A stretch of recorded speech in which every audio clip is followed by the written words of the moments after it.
नमस्कार दोस्तों, आज मैं कहानी एक सुनाना चाह रहा हूं। गड़बड़ कहां। एक बहुत ब्रिलियंट लड़का था, हर साल कक्षा में प्रथम आया करता था। साइंस में हमेशा उसने 100% स्कोर किया। अब ऐसे विद्यार्थी आमतौर पर इंजीनियर बनने चले जाते हैं, सो उसका भी चयन IIT चेन्नई में हो गया। वहां से बीटेक किया और आगे की पढ़ाई करने अमेरिका चला गया और यूनिवर्सिटी ऑफ कैलिफोर्निया से MBA किया।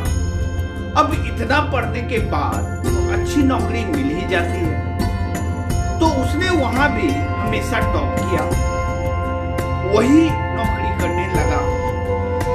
वही उसने 5 बेडरूम का घर खरीदा। चेन्नई की एक बेहद खूबसूरत लड़की से उसकी शादी हुई। एक आदमी और क्या चाहता है अपने जीवन में? पढ़ लिख कर इंजीनियर बना, अमेरिका में सेटल हो, मोटी तनख्वाह की नौकरी, बीवी बच्चे, सुख ही सुख। लेकिन दुर्भाग्य आज से 4 साल पहले उसने वही अमेरिका में सपरिवार आत्महत्या कर ली। लेकिन दुर्भाग्यवश आज से 4 साल पहले उसने सपरिवार वहीं अमेरिका में आत्महत्या कर ली। अपनी और बच्चे को मारकर खुद को भी गोली मार दी। आखिर ऐसा हुआ क्या? आखिर गड़बड़ ही कहां हो?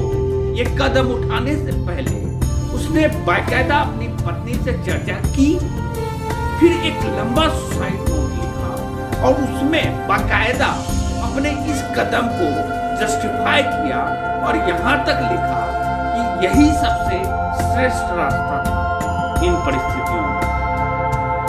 इस केस को और उस सुसाइड नोट को California institute of clinical psychology ने क्या गलत हुआ जानने के लिए अध्ययन किया।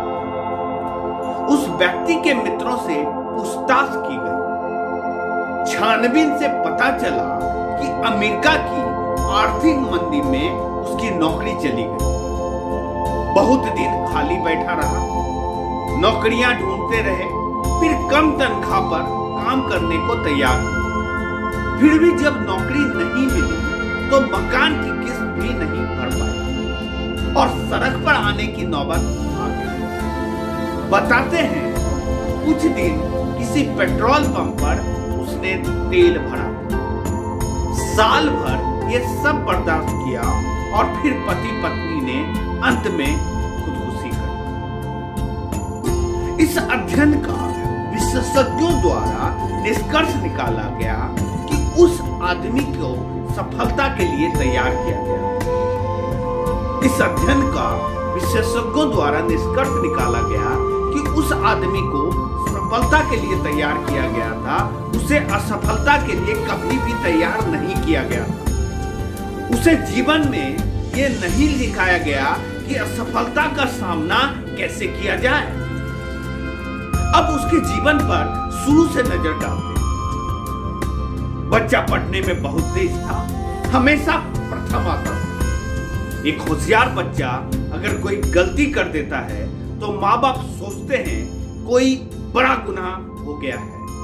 इसके लिए वो बच्चे सब कुछ करते हैं, हमेशा प्रथम आने के लिए, और हर बात की सफलता उन्हें और अधिक अपेक्षाओं की डोर बांधती जाती है। जाहिर है वो अपना पूरा समय अगली सफलता की तैयारी में लगा देते हैं। सो खेल कूद, घूमना फिरना, दोस्तों से लड़ाई मस्ती, इन सब के लिए उन्हें समय ही नहीं मिला।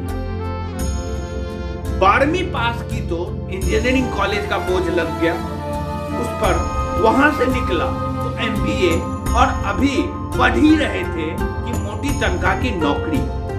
अब मोटी तनख्वाह की मतलब बड़ी जिम्मेवारी, यानी बड़े बड़े लक्ष्य। जीवन वास्तव में हर पड़ाव पे नई चुनौतियां लेकर आता है।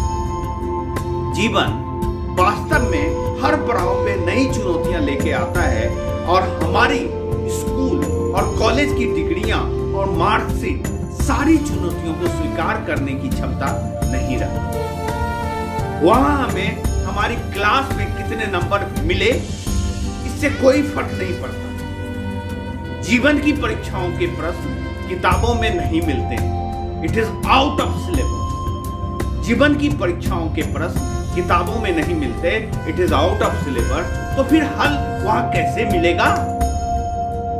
आज की शिक्षा प्रणाली द्वारा बच्चे के दिमाग में और उनके दिमाग को तो पोषित कर रहे हैं, पर हृदय को पोषित करने के लिए क्या कर रहे हैं हम लोग? हृदय को पोषित करने के लिए क्या कर रहे हैं हम लोग?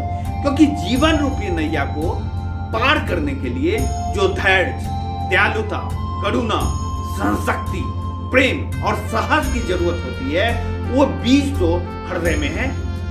अगर हृदय को पोषित नहीं किया तो फिर हमारी जीवन रूपी ये नैया जीवन की छोटी मोटी लहर में डगमगाने लगेगी।